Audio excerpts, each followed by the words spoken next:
السلام عليكم ورحمة الله تعالى وبركاته. مرحبا بخوتي الجزائريين داخل الوطن وخارج الوطن. نشكر خوتنا على الدعم نتاعهم، وهكا دعموا القنوات تاع ولد بلادكم ولاد بلادكم اللي راهم يدافعوا الجزائر بطريقتنا البسيطة والمتواضعة. باش تساهم معايا خويا الجزائري نحتاج منك فضلا وليس امرا دير لنا الجيم بقوه، لان كي تكثر لنا اللايك الفيديو ينتشر. وما تنساوش خاوتي ثاني بارطاجي ما راك خاسر والو. وكذلك اشترك في القناه تاع ولد بلادك، ماذا بيا تكون معايا انت وتدعمني كي ننشروا الفيديوهات. اشتركوا في القنوات تاع ولاد بلادكم. اليوم خاوتي جبت لكم فيديو ونتمنى تبارطاجوه. الاعلام المروكي كالعاده يخرج يكذب في الاعلام.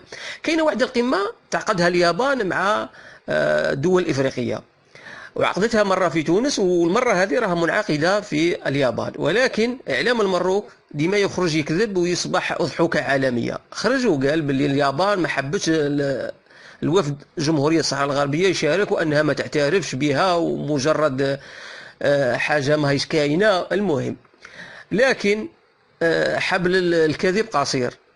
تبعوا معايا خاوتي الفيديو إلى النهاية، وخاوتي ديروا لنا اللايك والبارطاج والاشتراك في القناة. اليابان بدورها نددت وعبرت عن رفضها لمشاركة انفصالي البوليزاريو في القمة الثامنة لمنتدى التعاون الياباني الافريقي تيكاد المنعقدة بالعاصمة التونسية، في حضور أي كيان لا تعترف به اليابان كدولة ذات.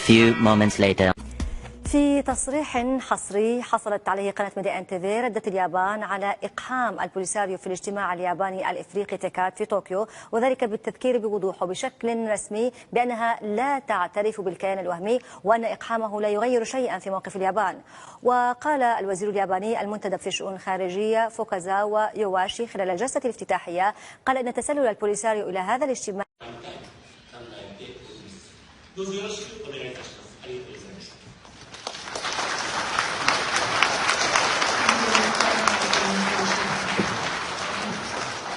We invite President Mr. Lourenço to have the keynote speech. President Mr. Lourenço, the floor is yours.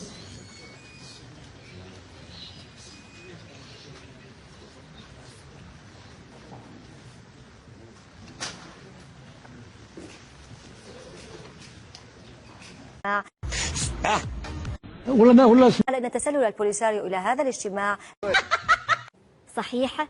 حبل الكذب قصير، وكل كذبة تدق مسمارا في نعش الثقة، وإذا كثرت الروايات الكاذبة انعدمت الثقة.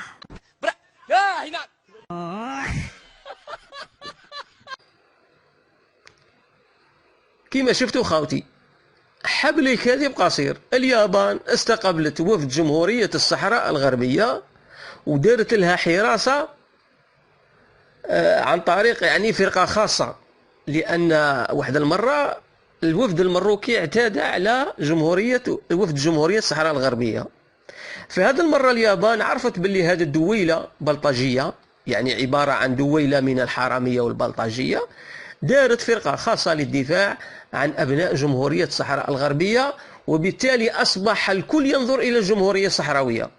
لفتت الانتباه في هذه القمة فيها دول إفريقية واليابان بالإضافة إلى دول أخرى، باش تفهموا خاوتي أن هذا النظام تاع المخزن نظام غبي، والغباء نتاعه يخدم القضية الصحراوية. ونتمنى منكم خاوتي الجزائريين الجام والبارطاج باش تكشفوا كذب إعلام لنظام المخزن الذي أصبح يكذب على العياشة. وإحنا جينا اليوم باش نفضحوك يا إعلام الخرياشة. إلى فيديو جديد، والسلام عليكم ورحمة الله وبركاته.